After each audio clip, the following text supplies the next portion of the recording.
Bismillahirrahmanirrahim. Assalamualaikum warahmatullahi wabarakatuh. Gimana kabarnya adik-adik? Semoga rahmat dan kasih sayang Allah selalu menyertai adik-adik dan keluarga yang ada di rumah. Alhamdulillahirrabbilalamin. Segala puji bagi Allah yang telah memberikan kepada kita begitu banyak nikmat, kesehatan, kekuatan, sehingga kita dapat sama-sama melaksanakan kegiatan pembelajaran pada hari ini. Salawat dan salam mari sama-sama kita curahkan kepada baginda Rasulullah Sallallahu Alaihi Wasallam, kepada keluarganya, para sahabatnya, tabiin, dan insya Allah keselamatan sampai kepada kita yang masih senantiasa berjuang di jalan Allah, insya Allah. Nah, adik-adik yang dirahmati Allah, sebelum kita memulai kegiatan pembelajaran kita pada hari ini, jangan lupa untuk berdoa terlebih dahulu, karena yang memiliki ilmu ini adalah Allah, maka kita pun harus meminta hanya kepada Allah Subhanahu wa Ta'ala. Adik-adik yang dirahmati Allah, adapun tujuan daripada pembelajaran pada hari ini adalah setelah mempelajari materi ini, adik-adik diharapkan dapat memiliki sikap peduli terhadap orang lain sebagai cerminan dari beriman kepada kitab-kitab Allah. Kemudian yang kedua adalah adik-adik diharapkan dapat mengimplementasikan perilaku beriman kepada kitab-kitab Allah dalam kehidupan sehari-hari. Dan masih banyak lagi manfaat yang akan adik-adik dapatkan dalam mempelajari materi ini seperti yang kami paparkan pada slide-slide berikut.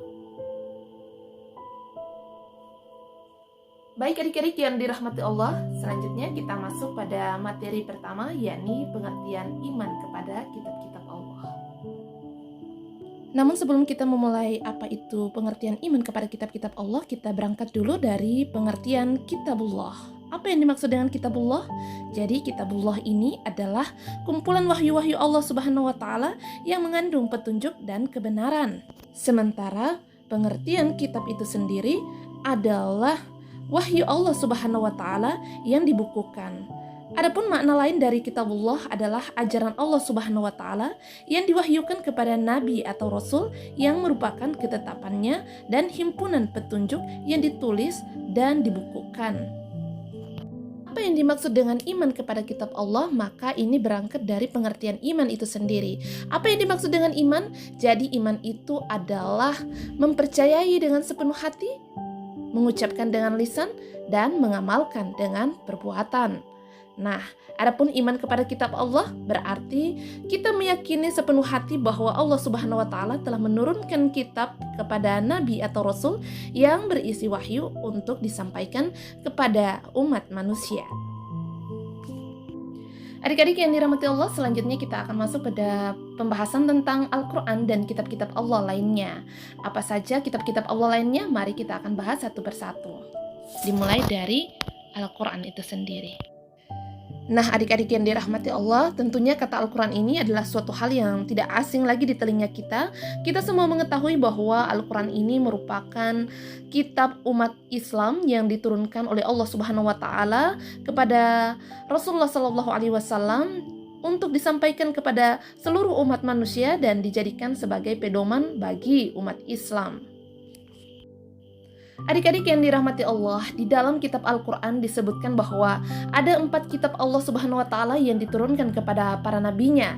4 kitab tersebut yaitu Taurat diturunkan kepada Nabi Musa alaihissalam, Jabur yang diturunkan kepada Nabi Daud alaihissalam, kemudian kitab Injil kepada Nabi Isa alaihissalam, dan yang terakhir adalah kitab Al-Quran kepada Nabi Muhammad sallallahu alaihi wasallam yang dijadikan penyempurna dari kitab-kitab sebelumnya. Dalam hal ini Allah firmankan dalam Quran Surah Al-Ma'idah ayat 48 yang artinya, dan kami telah menurunkan kitab Al-Quran kepadamu Muhammad dengan membawa kebenaran yang membenarkan kitab-kitab yang diturunkan sebelumnya dan menjaganya. Maka putuskanlah perkara mereka menurut apa yang diturunkan Allah Subhanahu wa Ta'ala, dan janganlah engkau mengikuti keinginan mereka dengan meninggalkan kebenaran yang datang kepadamu. Quran Surah Al-Ma'idah ayat 48. Adik-adik yang dirahmati Allah Subhanahu wa Ta'ala, adapun kitab-kitab yang dimaksud pada ayat ini adalah kitab yang berisi peraturan, ketentuan, perintah, dan larangan yang dijadikan pedoman bagi umat manusia. Jadi kitab-kitab Allah Subhanahu wa Ta'ala tersebut diturunkan pada masa yang berlainan. Semua kitab tersebut berisi ajaran pokok yang sama, yaitu ajaran mengesahkan Allah Subhanahu wa Ta'ala. Yang berbeda hanyalah dalam hal syariat yang disesuaikan dengan zaman dan keadaan umat pada waktu itu. Adik-adik yang dirahmati Allah, mari sama-sama kita bahas satu persatu 4 kitab suci Allah Subhanahu wa Ta'ala yang diturunkan kepada para nabinya. Pembahasan pertama kita mulai dengan Taurat. Adapun yang dimaksud dengan Taurat di sini merupakan salah satu kitab suci yang diwahyukan Allah Subhanahu wa Ta'ala kepada Nabi Musa alaihissalam. Kitab Taurat ini menjadi petunjuk dan bimbingan kepada Bani Israel, sebagaimana firman Allah dalam Quran Surah Al-Isra ayat 2. Adapun isi pokok kitab Taurat dikenal dengan 10 hukum atau 10 firman. 10 firman ini diterima oleh Nabi Musa alaihissalam di atas bukit Tursina atau di bukit Sinai. 10 hukum ini berisi asas-asas keyakinan atau akidah dan asas-asas kebaktian atau syariah.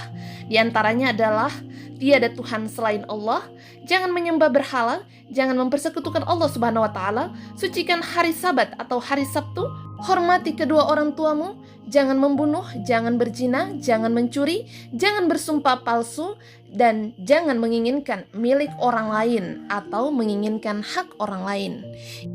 Itulah 10 hukum yang berisi asas-asas keyakinan dan asas-asas kebaktian. Selanjutnya kita akan beralih pada kitab suci yang kedua, yakni Zabur.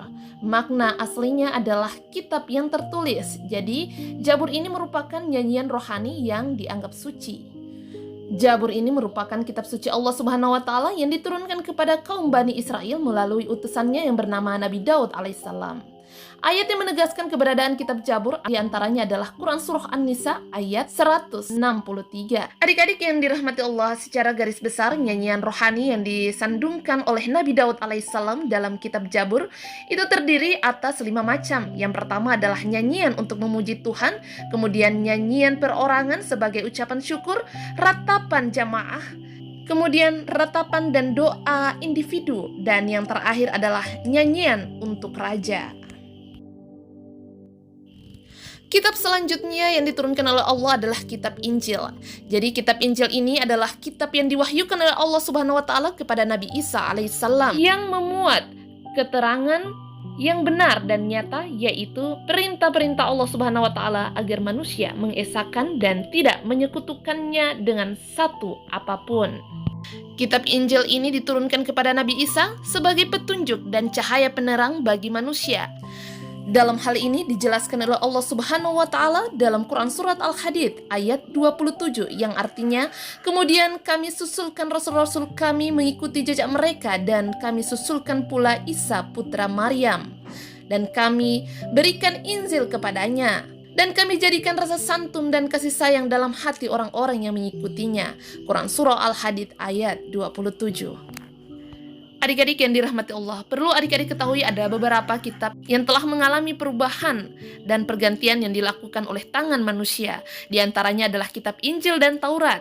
Kitab Injil yang sekarang memuat tulisan catatan berupa perihal kehidupan atau sejarah hidup Nabi Isa alaihissalam. Adik-adik yang dirahmati Allah, selanjutnya kita akan membahas tentang kitab Al-Quran. Al-Quran ini merupakan kitab suci Allah Subhanahu wa Ta'ala kepada Nabi Muhammad SAW melalui malaikat Jibril. Al-Quran ini diturunkan tidak sekaligus, melainkan secara berangsur-angsur.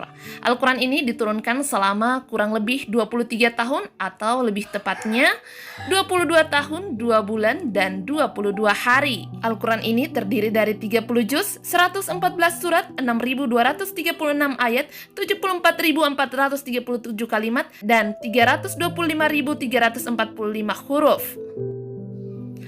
Adapun wahyu yang terakhir diturunkan adalah Quran Surah Al-Maidah ayat 3, yang ayat tersebut diturunkan pada tanggal 9 Zulhijjah tahun 10 Hijriah di Padang Arafah. Ketika itu Nabi Muhammad SAW sedang menunaikan haji wada atau haji perpisahan. Beberapa hari sesudahnya menerima wahyu tersebut, Nabi Muhammad SAW menutup usia. Nah, adik-adik yang dirahmati Allah, Al-Quran yang diwahyukan kepada Nabi Muhammad SAW ini menghapus sebagian syariat yang tertera dalam kitab-kitab terdahulu dan melengkapinya dengan tuntunan yang sesuai dengan perkembangan zaman. Al-Quran ini merupakan kitab suci terlengkap dan berlaku bagi semua umat manusia hingga akhir zaman. Oleh karena itu, adik-adik yang dirahmati Allah, sebagai seorang muslim kita tidak perlu meragukannya sama sekali. Sebagaimana firman Allah Subhanahu wa taala yang artinya kitab Al-Quran ini tidak ada keraguan padanya, petunjuk bagi orang-orang yang bertakwa. Quran surat Al-Baqarah ayat 2. Adapun nama-nama lain daripada Al-Quran ini, yang pertama adalah Al-Huda yang berarti petunjuk seluruh umat manusia. Kemudian yang kedua Al-Furqan yang artinya pembeda antara yang hak dan yang batil. Dan kemudian Asy-Syifa yang artinya Al-Quran sebagai penawar. Az-Zikri artinya Al-Quran sebagai peringatan adanya ancaman dan balasan. Dan yang terakhir Al-Kitab artinya Al-Quran adalah firman Allah Subhanahu wa taala yang dibukukan. Adapun isi pokok Al-Quran adalah mencakup tentang akidah, ibadah, baik ibadah mahda maupun ghairu mahda, akhlak seorang hamba kepada Khalik, akhlak kepada sesama manusia dan alam sekitarnya. Kemudian isi pokok Al-Quran juga berisi tentang muamalah, yaitu hubungan manusia dengan sesama manusia. Kemudian kisah, yaitu cerita Nabi dan Rasul, orang-orang soleh dan orang-orang yang ingkar. Dan yang terakhir adalah semangat mengembangkan ilmu pengetahuan. Adapun keistimewaan Al-Quran diantaranya adalah sebagai petunjuk dan rahmat bagi orang-orang yang beriman dan bertakwa. Kemudian sebagai informasi kepada setiap manusia bahwa Nabi dan Rasul terdahulu mempunyai syariat atau aturan dan caranya masing-masing dalam menyembah Allah Subhanahu wa ta'ala.